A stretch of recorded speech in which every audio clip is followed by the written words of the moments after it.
Jesus vai usar essa frase que eu estou usando de uma forma mais objetiva do que eu usei no tema. Eu usei, somos unidos, mas um sairá. Vamos ver o trecho? Diz assim, a partir do versículo 21. Tendo Jesus dito isto, turbou-se em espírito e declarou: em verdade vos digo, que um de vós me há de trair. Os discípulos se entreolhavam perplexos, sem saber de quem ele falava. Ora, achava-se reclinado sobre o peito de Jesus um de seus discípulos, aquele a quem Jesus amava. A esse, pois, fez Simão Pedro sinal. Ele lhe disse: pergunta-lhe de quem é que ele fala. Aquele discípulo, recostando-se assim ao peito de Jesus, perguntou-lhe: Senhor, quem é? Respondeu-lhe Jesus: é aquele a quem eu der o pedaço de pão molhado. Tendo, pois, molhado um bocado de pão, deu-o a Judas, filho de Simão Iscariotes.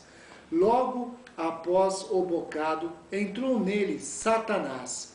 Disse-lhe, pois, Jesus: o que fazes? Faze-o depressa.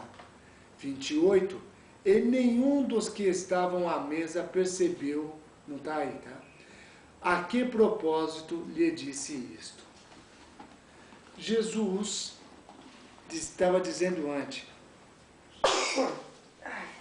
quem me receber, ou receber um pequenininho na sua casa, recebe a mim. Eu amo vocês, eu gosto de vocês. E nisso, ele terminou de falar essas coisas, e o coração dele se turbou. O que é o coração turbar? É equivalente a você se sentir incomodado, tipo, eu não me sinto à vontade. É como um pedacinho de areia no seu sapato e você tentando caminhar. É como você ficar numa determinada posição e aquela posição começar a você não achar mais posição para parar.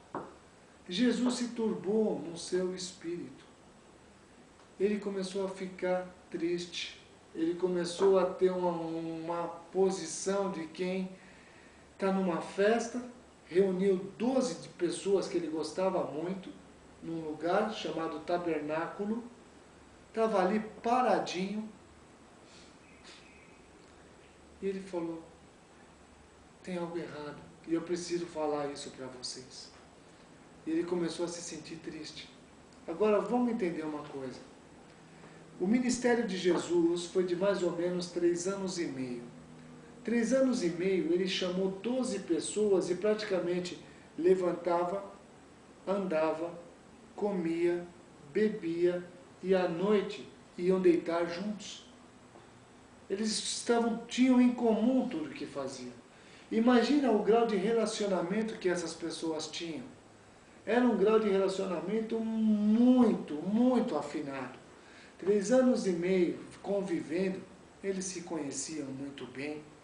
Talvez até brincassem entre si ou falassem algumas coisas. Eles tinham intimidade. Quando tem intimidade com as pessoas, até muda o vocabulário, ainda que nos dias de hoje, nem todo mundo fala sim senhor ou sim senhora, fala o que você quer.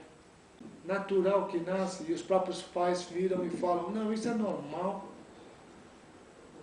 Às vezes a gente não para pensar nas mudanças que a sociedade mesmo causou, e parte dessas mudanças nós somos coparticipantes, às vezes diretos ou às vezes indiretos.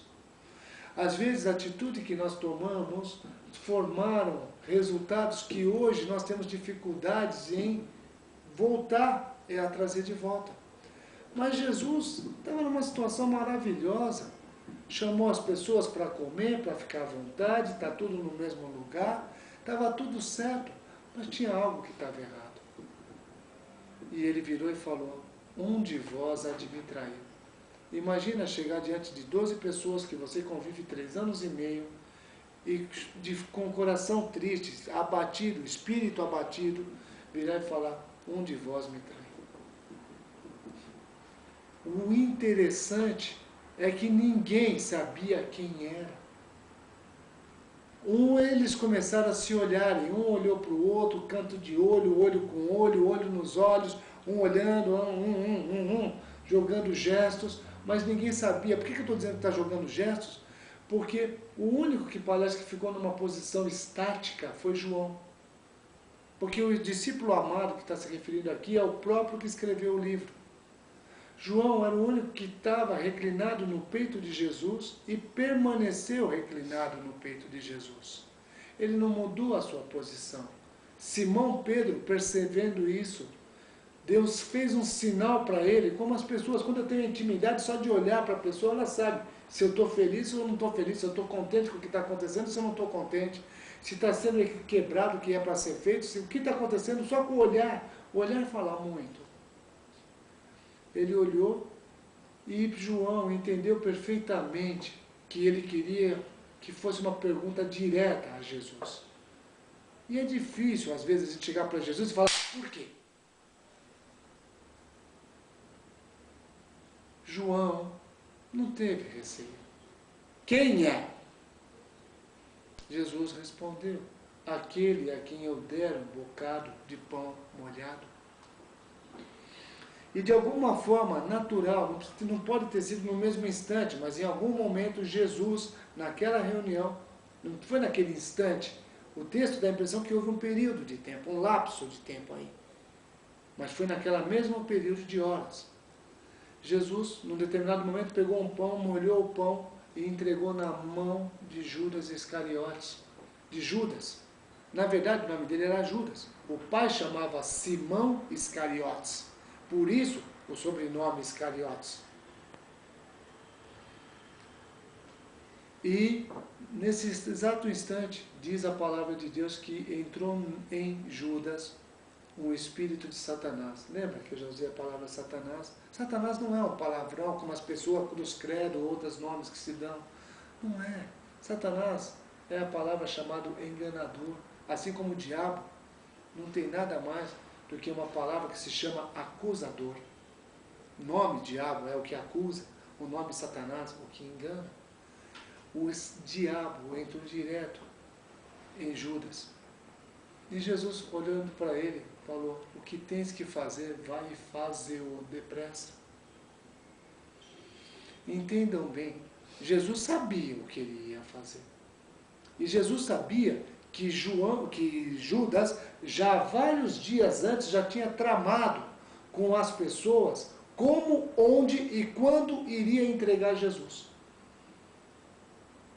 Ele sabia que dias atrás, Judas, que era o coletor de dinheiro, era o que guardava o dinheiro, já estava se preocupando com o futuro dele. Porque ele estava vendo que as coisas estavam ficando pretas. Porque cada vez que passava, mais gente queria matar Jesus. E Jesus dizia, ainda não é chegada a minha hora. E com isso ele saía. Só que aquele era o momento. E Judas foi e executou. Mas o que eu quero passar para vocês. Os discípulos que estavam lá, os demais 11, em minuto nenhum prestou atenção. Eles não conseguiam entender. Porque Jesus trabalha de uma forma tão singular que ele não é como nós, acusadores. Mas você errou, você fez isso, você fez aquilo. Jesus não trata desse jeito. Jesus, na realidade, ele vai no problema e apresenta o problema junto com a solução. Mas quem vai tomar a decisão da solução é cada um de nós por si. Quantos problemas a gente vê durante o dia? Quantas coisas ruins acontecem durante o dia? Quantas coisas que nos desagradam, nos acometem durante o dia? Quantas coisas acontecem que nós não temos poder de solução? E também o inverso. Quantas coisas nós temos poder de solução e nós mesmos nos furtamos de fazer? Ah, você está errado. Então eu vou contar uma historinha rapidinho. Um filho chegou na sua casa, rabugento, 10 anos, todo chateado, falando um monte de nome feio, palavrão, rabugento. O pai chegou perto dele